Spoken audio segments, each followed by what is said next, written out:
Berdoa mulai, berdoa selesai. Bagaimana kabarnya hari ini adik-adik?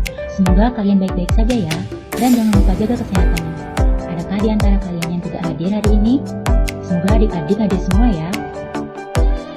Sebelum kita memulai pelajaran, marilah kita mengingat kembali pelajaran sebelumnya mengenai manfaat energi. Ada yang masih ingat adik-adik? Nah, sekarang kita lanjut ke muatan IPS ya, mengenai sumber daya alam dan pemanfaatannya. Tema 1, selalu berhemat energi. Subtema 3, energi alternatif. Muatan IPS.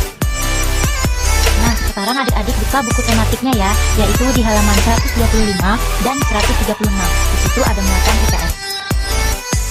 Sumber daya alam dan pemanfaatannya.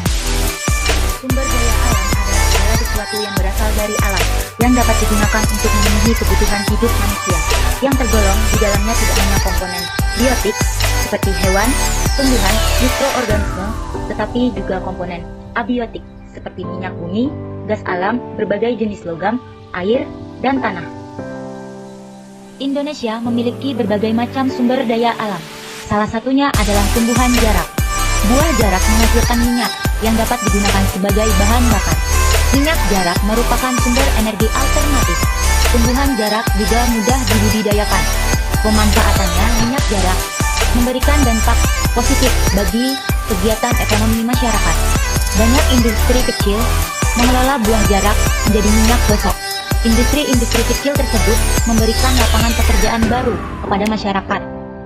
Berkat tumbuhan jarak, masyarakat dapat memenuhi kebutuhannya. Nah adik-adik, minyak jarak mulai dikenal sebagai sumber energi alternatif biodiesel. Biodiesel dihasilkan dari minyak yang diperoleh dari biji tanaman jarak yang banyak tumbuh di daerah tropis seperti di Indonesia. Nah, minyak jarak dari biji tanaman pagar ini mempunyai potensi untuk dikembangkan sebagai tanaman penghasil minyak mengganti bahan bakar minyak bumi karena memiliki beberapa keunggulan. Salah satu keunggulan minyak jarak adalah mudah dibudidayakan sehingga dapat menjamin ketersediaan bahan mentahnya.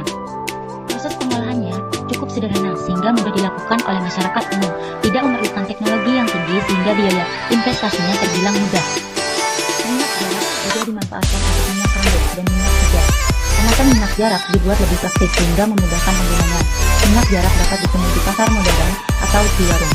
Pemanfaatan minyak jarak ini telah memberikan kesempatan yang baik dalam bidang pekerjaan.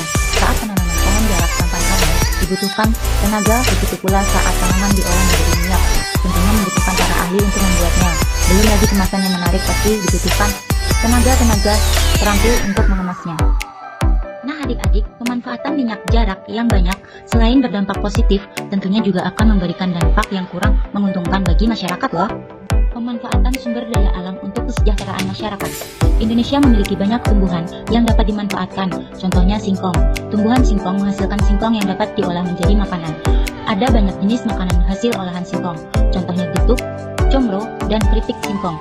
Masyarakat Indonesia menjadikan singkong sebagai sumber mata pencaharian, mulai dari petani, industri rumahan, hingga pegawai pabrik yang mengolah singkong sangat berperan dalam menunjukkan kesejahteraan masyarakat Indonesia. Indonesia merupakan daerah tropis yang kaya akan hasil sumber daya alam. Salah satunya adalah singkong. Singkong mempunyai potensi besar untuk dikembangkan. Singkong merupakan sumber kalori pangan yang murah. Singkong dikonsumsi sebagai salah satu makanan pokok oleh masyarakat. Nah adik-adik, hampir semua bagian pohon pisang bisa dimanfaatkan loh. mulai dari umbinya hingga daunnya. Umbi singkong biasanya hanya diambil dagingnya saja untuk digoreng atau direbus, serta dijadikan tepung tapioka. Bagian daunnya dijadikan sebagai sayuran, dan bagian daun dan kulit bisa dijadikan sebagai makanan ternak. Singkong dapat digunakan sebagai sumber karbohidrat. Di samping beras, selain dapat pula digunakan untuk keperluan bahan baku industri seperti tepung tapioka. Nah, di sekitar kita banyak sekali makanan yang diolah dari singkong, misalnya keripik singkong, cendol, misro, getuk, tempe, donat, dan lain-lain. Dan banyak hasil olahan singkong tersebut menjadi mata pencaharian bagi sebagian masyarakat, mulai dari bentuk usaha kecil, industri rumahan, hingga pabrik. Selain dijadikan sebagai makanan, singkong dapat dijadikan sebagai bahan bakar alternatif yang dikenal dengan sebutan bioetanol. Bensin yang dicampur dengan bioetanol kualitasnya lebih baik. Cukup tambahkan 10% dari total volume bensin. Manfaat penggunaan bahan bakar alternatif bioetanol untuk kendaraan bermotor adalah pembakaran lebih sempurna, gas buang menjadi lebih bersih, tarikan lebih ringan, suara mesin lebih halus, hemat bahan bakar hingga 20%, memperpanjang usia mesin, ramah lingkungan karena bisa dibudidayakan, menghemat penggunaan bahan bakar fosil, dan mengurangi pencemaran. Sumber bioetanol lainnya dapat berupa ubi jalar, tebu, jagung, sorghum biji, sorghum manis, sagu aren, nipas, lontar, kelapa, dan padi. Sumber bioetanol lainnya cukup potensial dikembangkan di Indonesia adalah singkong. Nah, adik-adik, itu tadi pemahaman kita mengenai apa itu sumber daya alam dan pemanfaatannya untuk kesejahteraan masyarakat di Indonesia. Contohnya seperti tadi, minyak dari buah jarak sebagai bahan bakar alternatif pengganti solar, dan juga singkong sebagai bahan makan dan bahan industri rumahan dan juga pabrik.